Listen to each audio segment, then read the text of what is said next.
สบายดีพี่น้องสบายดียามเช้าพี่น้องเอ้ยฝนตกเบิดคืนพี่น้องเอ้ยมื้อนี้ตกอยู่เบิดคืนเลยบ่ได้มีหยุดเทิงคอยเทิงแห้งตกสลับกันไปเดี๋ยวว่าตกเบิดคืน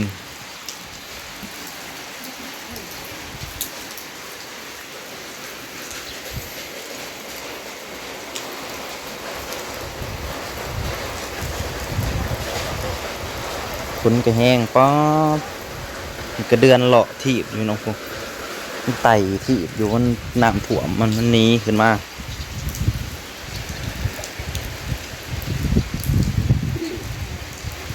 ฝนฝนเห็ดน้ำท่วมห้วยหนีติพายุถล่มพี่น้องเอ้ยป๊อ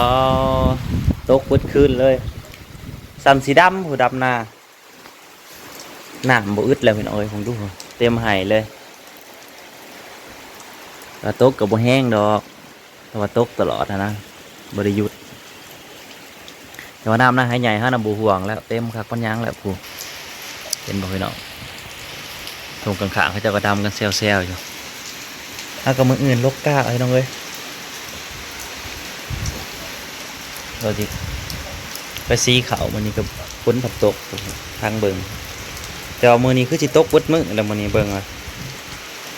จัดหนักจัดเต็มเลยเพิ่งตกเพิ่งสาดที่ฝนเพิ่งสาดพร้อมพี่น้องเลย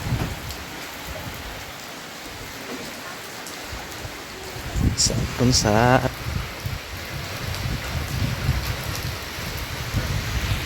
ฝน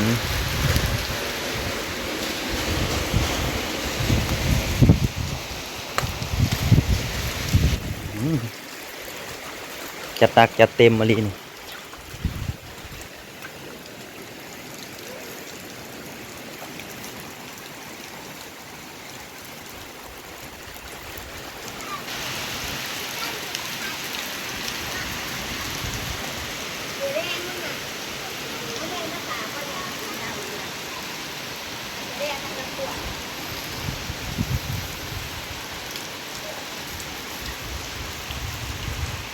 ทางนะบ่ต้องห่วงพี่น้องตกลิ้นนะนี่นะไปบ่ได้พุ่นละ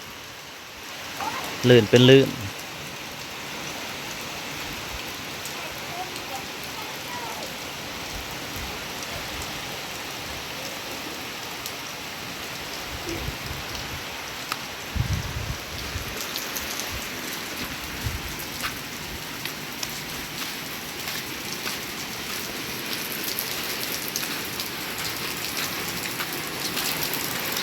พายุเขาลายมือคือว่าแหละลายมือแห้งคือดีเลยแหละว่าสีดำหน้ากับฝนตกไหนั่นนี่กับเป็นตาดำตัวนี้อ๋อน้ำหน้าใหญ่เขาเนาะดูเท้าตัวเลยฝนตกแล้วเห็นคักน้ำ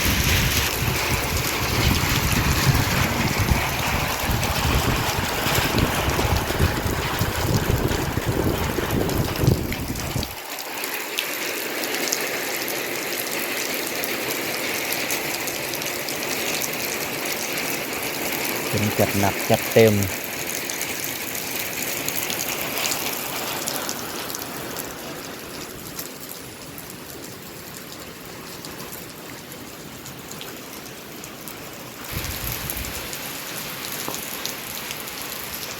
หน่อยเมื่อหรือวะตื่นมาละเมื่อละ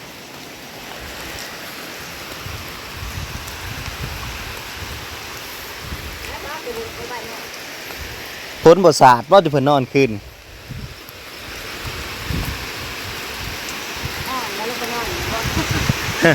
ว่าพ้นศาสตร์ว่าเปียกเว้นน่ะฮะ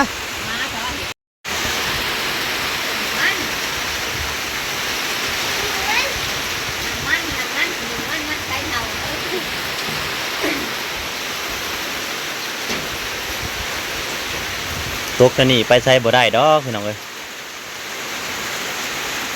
มันตกแบบนี้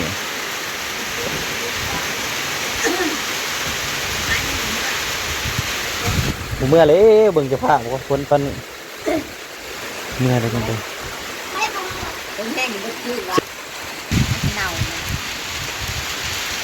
แล้วอ่ะมีเขาชุบได้แล้วอ่ะเขาเนี่ยจะปัดแล้วอ่ะโอ้ยเขาก็ถึงอ้ายด้วยน่าเป็นหนึ่งว่าจะมานอนบ่ดีว่ะนอนเบิดคืนยังมานอนอยู่บ่เฮ็ดจังได้เนาะฝนตกแล้วนี่หนาว น้ำนี่มันจะเปลี่ยนค่ะเพราะเขาหนองนอกนี่ สวยจังหน่อยก่อน จะหนองนอก เสียงรถไถก็ยังตึดๆลุยตกก็บ่แห้งดอกแต่ว่าตกเพิ่งซื่อตกไปเรื่อย หน้ามันก็บริมีพวกอะไรนะ ๆน้ำก็พอจะ เพราะว่ามันที่แมนมันถูกไล่ลงน้ำคลองเลยน่ะแต่แล้วเลยมีหลายแต่คนที่ดำก็มันดำเนาะ พอดีเป็นตม ตัวขนาดใหญ่ที่เขา คือ อันนี้พี่น้อง สำสีดำแล้ว หน้ามันหนาวหวานอ้าวหน้ามันร่มๆใช่เนาะพอเดือดเก่าเดือดทิพย์ร่มพอดีหนาวก็หนาว พายุถล่มพายุเขาเนาะนั่นนี่แหละ ข้าวพร้อมการของพวกเราจ้ะ ตักแล้วคือให้ไปขึ้นไปเบิ่งเทิงฟ้าเนาะพี่เนาะ ก็พอสิแซ่บมันการ บ่มีดอกคงกบบ่ได้กินเดือนเนี่ย จักเล่นเดือนแสนหมู่เลยเนาะเราสิการขอไปทำข่าวที่ก็เป็น เขามียังหนึ่งเขาเลย เพราะมันหนาวเว้ย หนาวฝนตก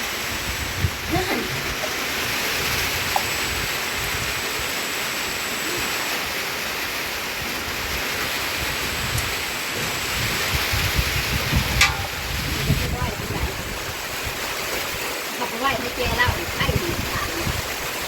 มาลูกเปิดรถไข่แม่ได้ ตกกระตกลมเนาะชมว่าพายุแล้วลมแห้งแห้งอยู่เทิงบ่รู้ของมันพัดก้อนเมฆไล่รุ่นๆไป ที่ถ่วงไปแล้วก็ ท่วมเลยได้ทางใต้อยู่ใต้ท่วมเลยลอืมงมาทางไหน พูดแล้วมันตกตั้งพูดแล้ว ลงเลยเขาเชื่อว่าเป็นลงมาเชื่อว่ามันมี โอ้ยไปตานอนเว้นถือเด้พี่น้องเอ้ยบรรยากาศเลยตานอนเว้นถือเด้ตานอนเว้นถือเด้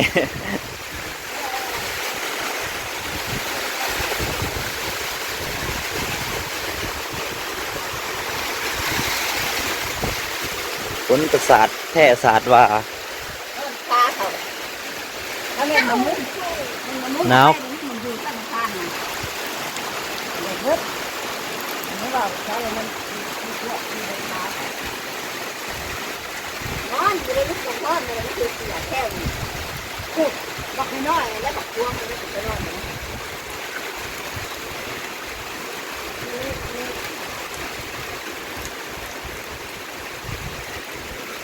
อู้ดอกไม้พี่น้อง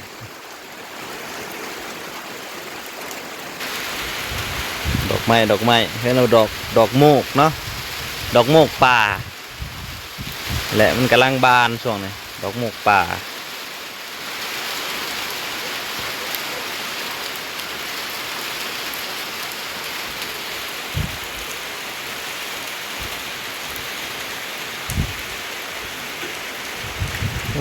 โธ่ดอกยังนะเมียนอยู่บ่คือจะเป็นดอกเครือสายตันบ่ ลูกเป็นดอกเป็นดอก ใบมันวะ ยอดนั้น ยอดมัน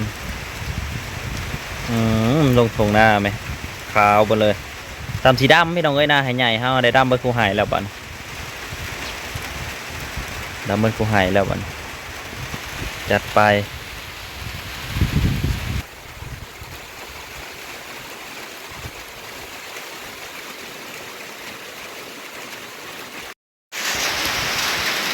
บหยุดเลยพี่น้องเอ้ยตกบหยุดเลยตอนนี้ก็6 โมงแล้วยังบหยุดตกแต่กลางคืน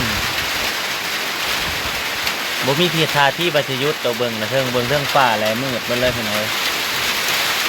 มืดเปิดไล่เหนื่อยๆขึ้นมาแล้วตกดีแห้ง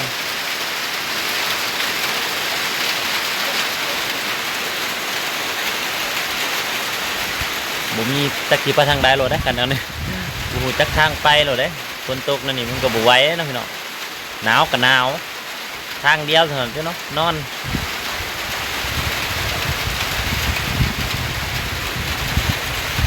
มันว่าดำนาก็จำเป็นแล้วคันดำนาฝนตกก็ต้องสู้แล้วคันดำนามีหน้าก็บ่ทันดำก็ลมอยู่ลมบนแห้งอะลิมันผัดเมฆไหลไปลุยๆเลย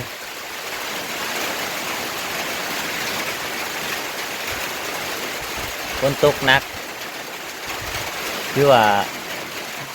พายุลูกนี่ก็ยาวนานอยู่ได้พี่น้องเลยหลายมื้ออยู่ได้เริ่มแต่วันที่เท่าไรวันนี้วันที่เท่าไรเบิ่งก่อนเริ่มแต่วันที่11ตกแต่วันที่11 12นั่นแหละมามื้อนี้ยาวเลยว่าตกมือสองมือขึ้นหลังน่ะตกแต่กลางคืนแล้วมันจะหยุดแต่วันนี้ตกยาวก็ตก3 มื้อ3 คืนก็โอ้คิดอยู่ดอกตก3 มื้อ3 คืนนั่งอยู่นี่ก็ยังเย็นเจาะ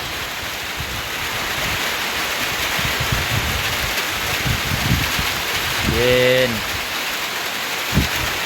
ขนาหน่อยไปขนมนั่นดอกขนาหน่อยนอนอยู่ในซิวๆเลยตื่นแต่เช้าซะว่าหน่อยก็ได้ก็นอนอยู่ประจำ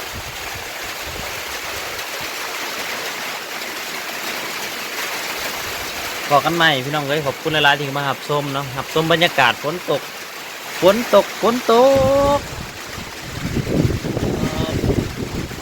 งตกทั้งลมนี่แหละมันหนาว